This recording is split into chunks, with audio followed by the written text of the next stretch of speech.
तो एक तीली आपने माचिस की मान लीजिए ये रख दी और दूसरी तीली माचिस की इस तरह से रख दी और दोनों तीलियों को इस तरह से जोड़ दिया। तो अब इसका नाम रख दिया ये P और O और ये हो गया Q। तो ये एक बिंदु O पर दो रेखाएं मिलती हैं। ये मानिए कि ये एक सरल रेखा, ये भी एक सरल रेखा, और इन सरल रेखाओं का जो बीच का ये चीज़ आप चित्र में देख रहे हैं, तो ये इसे हम बोलते हैं कि ये कोण। तो दो सरल रेखाओं के बीच के झुकाव को हम कोण कह देते हैं। इस तरह से कोण, अगर कोई आपसे ये कहे कि साहब कोण से आप क्या समझते हैं, कोण किसे कहते हैं, तो दो अब रेखाएं दो तरह की होती हैं। एक तो होती हैं सरल रेखाएं जिन्हें हम सीधी रेखा कहते हैं, दूसरी होती हैं वक्र रेखाएं जिन्हें हम टेढ़ी रेखा कहते हैं। तो टेढ़ी रेखाएं नहीं बल्कि सीधी रेखाओं के विषय में हम बात कर रहे हैं। तो दो सरल रेखाओं के बीच के झुकाव को कोण कहते हैं। तो यहाँ पर जो हमारा कोण है, झुकाव है, वो ऐसे कहा जाएगा कोण POQ, या इसका दूसरा नाम हम कह सकते हैं QOP। तो ये एक कोण हो गया। अब हम बात करते हैं कोण छोटे और बड़े होने की। तो आप मानकर चलिए कि मैं तीन चित्र आपके सामने बनाता हूँ। एक चित्र आपका जो है वो ये है, दूसरा चित्र ये वाला है, और तीसरा चित्र आप देख रहे हैं वो ये वाला चित्र है। अब यहाँ जो है एक ये कोण बन रहा है, एक ये कोण बन रहा है, और एक ये कोण बन रहा है। तो अब रेखाओं के झुकाव को ज़रा ध्यान से समझिए कि यहाँ जो झुकाव है रेखाओं का वो ज़्यादा है, यहाँ झुकाव बहुत कम है, और यहाँ जो झुकाव है वो इस वाले झुकाव से ज़्यादा है किंतु इस वाले से कम है। तो इस प्रकार आपको ये समझना चाहिए कि अब इनमें कौन सा, जिसमें झुकाव को हम कोण कहते हैं और झुकाव ज़्यादा है, तो इसका मतलब कोण ज़्यादा है। तो ये कोण जो होगा ये बड़ा होगा, और ये वाला कोण है, ये भी कोण जो है ये बहुत छोटा कोण है, और ये जो कोण है इस कोण से बड़ा है किंतु इस वाले कोण से छोटा है। तो इस तरह से आपको छोटे बड़े का भी ध्यान रखना चाहिए। अब इन कोणों की माप की जाती है तो चांदे से की जाती है। हमारे पास एक चांदा होता है और उस चांदे में जो है निशान लगे होते हैं, और उसके ठीक बीचों बीच जो है एक बिंदु होता है। मैं उसकी आकृति आपके सामने लगभग बनाकर दिखाता हूँ। थोड़ा सा इस तरह से आपके ड्राइंग बॉक्स में एक चांदा रखा हुआ है, इस तरह से है वो, और यहाँ इस पर निशान लगे हुए हैं। आपने देखा है, आप देख सकते हैं।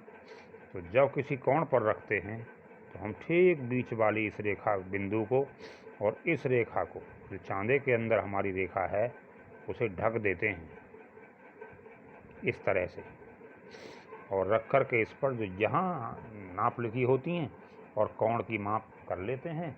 और ये अंश में होती है। कोण की माप किस में होती है? अंश में कोण की माप होती है, अंश में। तो दो तीन बात हमने ध्यान दीजिए। दो रेखाओं के, सरल रेखाओं के, दो सरल रेखाओं के झुकाव को कोण कहते हैं। कोण छोटे बड़े भी होते हैं। कोण की माप चांदे से करते हैं और इसे अंश में व्यक्त करते हैं। ठीक है साहब। अब रही बात कोणों के प्रकार की, तो सबसे पहले आप ये देखिए कि अब हमने यहाँ इतना झुकाव है, सबसे कम झुकाव यहाँ, इससे ज़्यादा झुकाव यहाँ, इससे ज़्यादा झुकाव यहाँ। क्या इसे हम और नहीं झुका सकते?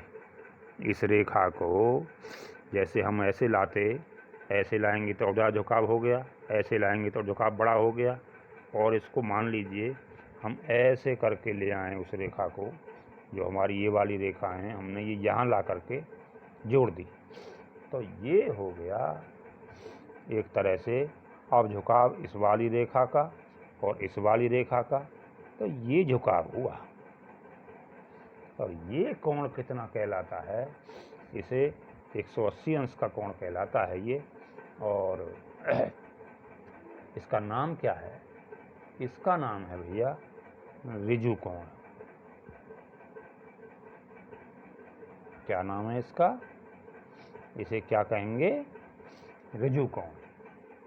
अब ऋजु कोण हो गया ये।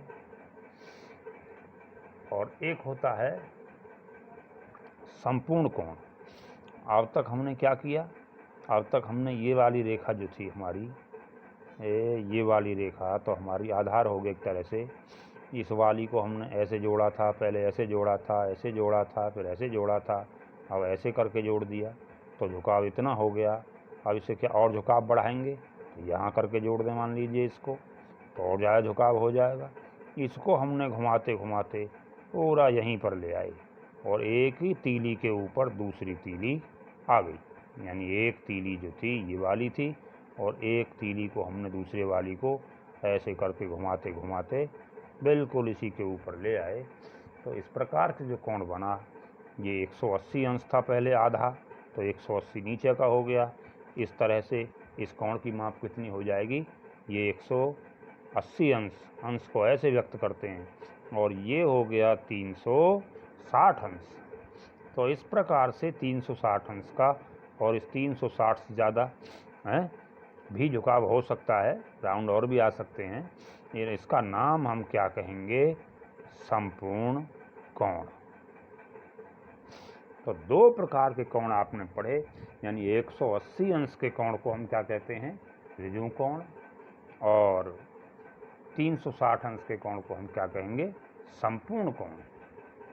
अब आप कहेंगे क्या जी शून्य कोण भी हो सकता है? हाँ, शून्य कोण भी हो सकता है। ये वाली रेखा है और दूसरी वाली को हमने बिल्कुल झुकाव नहीं दे करके और इसी के ऊपर यहाँ आ गया मान लीजिए, है नहीं। तो ये जो कोण है, एक रेखा ये है और इसी के ऊपर दूसरी रेखा है। यहाँ तो हमने इसे घुमा करके हम ला कर रखी, 360 अंश हो गया। अब जो ये वाली आई हमारी, ये क्या हो जाएगी, इसका नाम हो जाएगा शून्य कोण, है नहीं। है तो दोनों में एक दूसरे के ऊपर, लेकिन इस दूसरी तीली को हमने ऐसे करके घुमाते हुआ तो यहाँ तक ले गए, इधर ले गए, ऐसे 360 घुमाया है और इसको हमने आगे बढ़ाया ही नहीं है, कोई आगे झुका भी नहीं दिया है। तो ये हो जाएगा आपका शून्य कोण। अब हम अन्य कोणों के विषय में जानेंगे।